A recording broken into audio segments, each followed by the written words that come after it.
Hey, welcome. Thank you for coming. I'm happy to see you. Go ahead and find a seat somewhere in the semicircle with the other Twsbi friends that came in with us. I did want to start off with a game. Let's have a little bit of fun. Since we're all adults, we'll just play spin the bottle. Don't be nervous. I'll go ahead and go first. Spin the bottle. Spin the ball? Twsbi Ball. Oh, that's right. We're actually boxing tonight. And unboxing, that is. Okay, jokes aside, we are going to have an unboxing of the Twsbi Ball. If you are on Twsbi's Instagram, they did announce it maybe like a week ago. I don't remember how long, but pretty much it is a ball used for any ink misers that want to get to that last droplet. It is made in China, of course. It's crystal glass.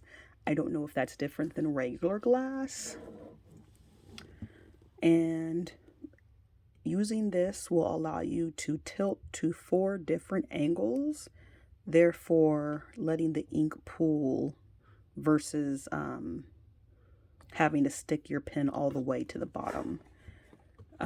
Spoiler alert, I did already open this.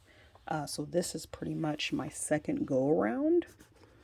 There's a nice foam cushion on top, and it really does look like nice glass. I don't know how other to say that, but you know, I guess if you get like those crystal glasses and vases, in the bottom there's just another sponge. There are no instructions or anything else besides the instructions from the box. On the bottom, this would be a perfect sphere if you're looking at it. And excuse my fingerprints, of course. And when I'm saying a sphere, of course, they have these cutouts to where it would lay it at a certain angle, where your bottle sits in the middle to angle it to get that ink. And I think that looks actually pretty cool. I did have to record this again because I was actually shocked when I purchased it. For some reason, I was thinking it was going to hold the smaller bottles, such as these 18 milliliter Twsbi inks. This one's about this full, so I was like, oh, perfect. You know, when these little bottles get empty, it's really hard to get those last little bits of ink, so it's going to be nice to have one of these. However, it is for the big boys, the 70 milliliters of ink. I will probably be 70 years old by the time I get to the end of this ink bottle, and I'm saying that because I actually prefer Venta inks. And I don't really use Twsbi that much, but as far as these ones, I did plan on using them up. So it would have been nice to maybe have something for the smaller bottle. I mean, I guess it can sit, you know, cradled in there to help get to the last little bits, you know, and actually angle your smaller bottles as well.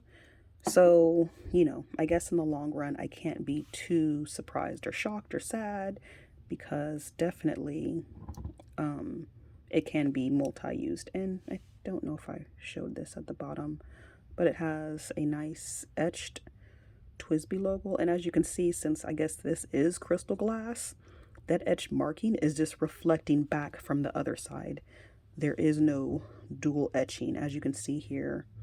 Hopefully, if my camera cooperates, that it is just etched on here, and you can even see my plant pots being reflected.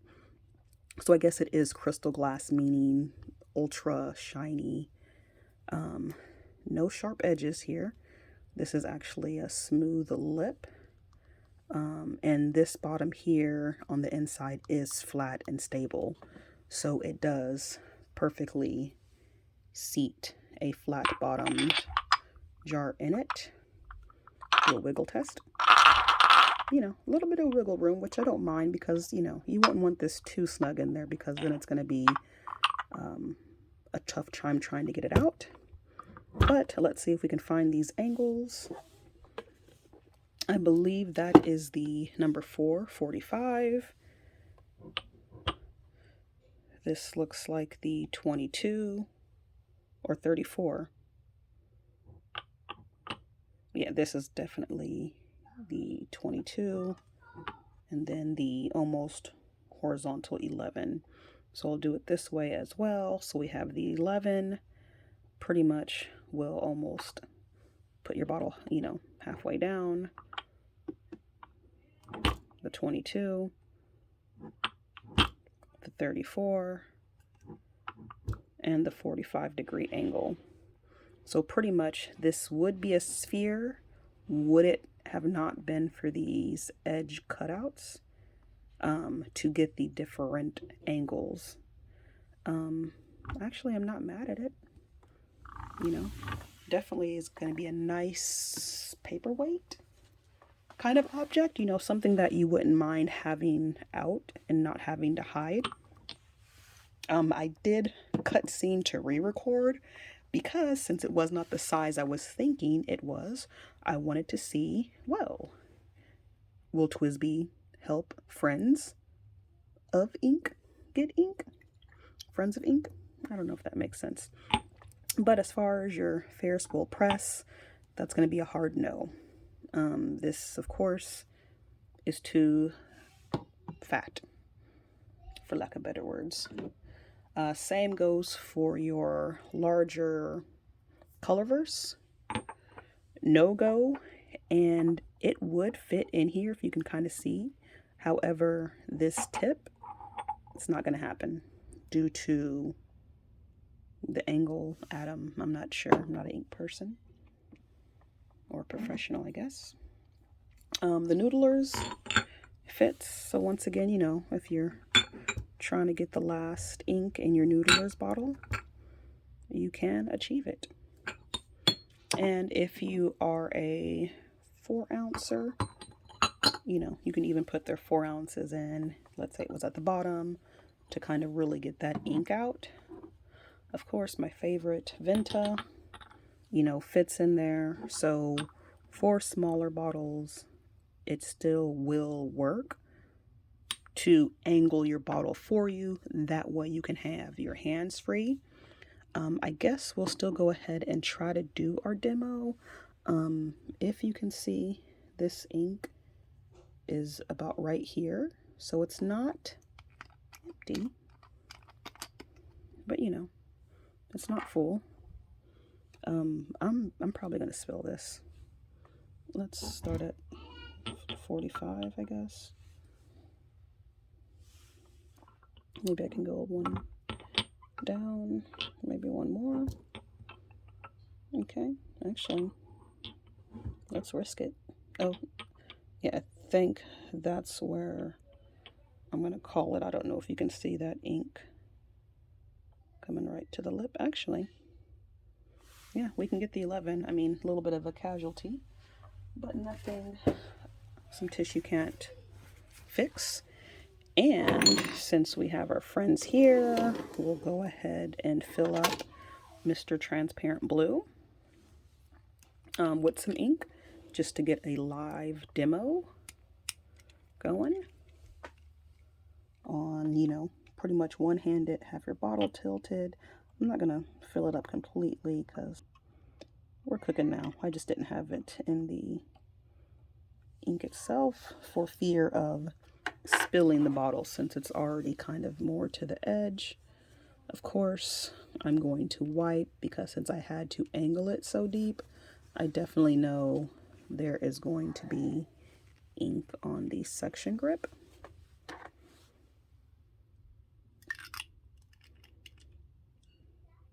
Oh, forgot to finish. Oh no, it's screwed down. So there you go. The pen is inked one-handedly. And of course, that angle may have been too extreme since I wasn't pulling from the exact bottom of it. But still, that was helpful. Oh, would I buy this again? I don't know. I mean, I think so. Like I said, it's a pretty, piece as far as a nice little paperweight. Definitely can spin the bottle still. We'll maybe play that with some friends. Okay. Oh, it can stand on its bum, although it's cylindrical, and didn't ruin it at all. No scuffs. Yeah, I would buy it again, but it isn't something that I would need or that was made to, be an ink miser on these smaller bottles. So definitely, if I was going through large bottles of items, however, since I'm a person that likes a variety of colors, I tend to purchase smaller bottles than larger bottles.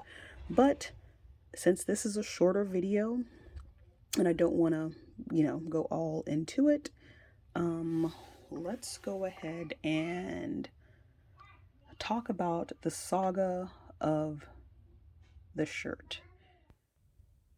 This saga is called Rinsing with a Vengeance Part 3.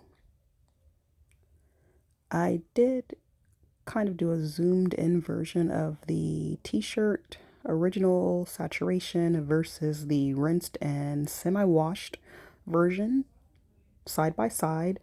So you can pretty much kind of compare how the saturation did wash away with water, and in this case with soap as well. You will also notice there is a downward kind of saturation, but we'll get to that in a minute. Let's look at some footage of rinsing.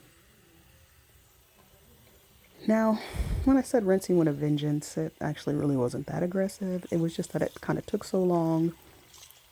And thankfully, when I moved it to a certain area, any ink bleeding did wash away, and actually the shirt returned to white.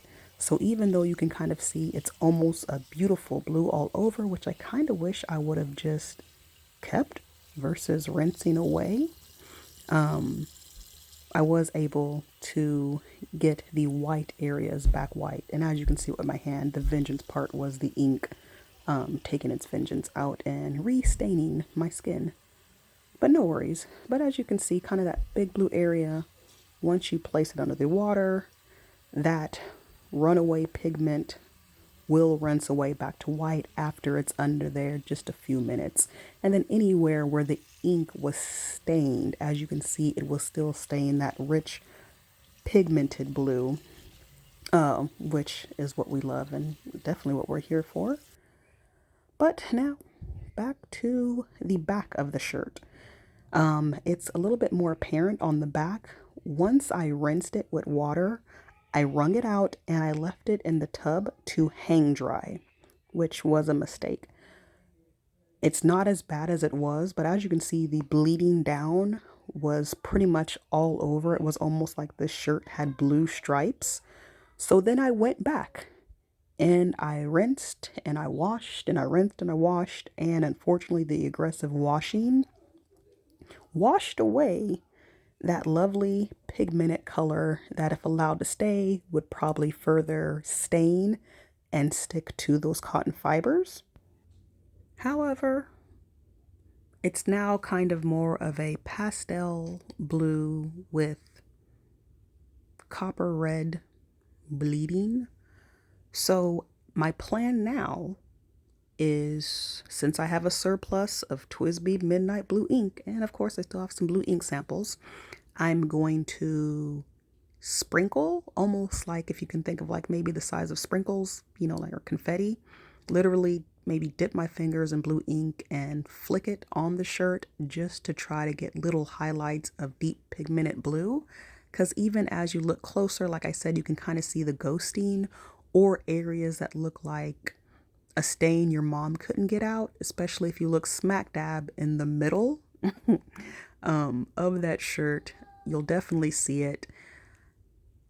But I think I'm still actually in love with the shirt, even though it's not as rich as I would want it. But I am going to go back, sprinkle some blue, and get rid of a lot of those whiter areas to get some kind of rich pigmentation and have a kind of splotchy blue shirt. But I think this is where we're going to call it. Thanks for hanging out. Thanks for playing a game, and see you next time.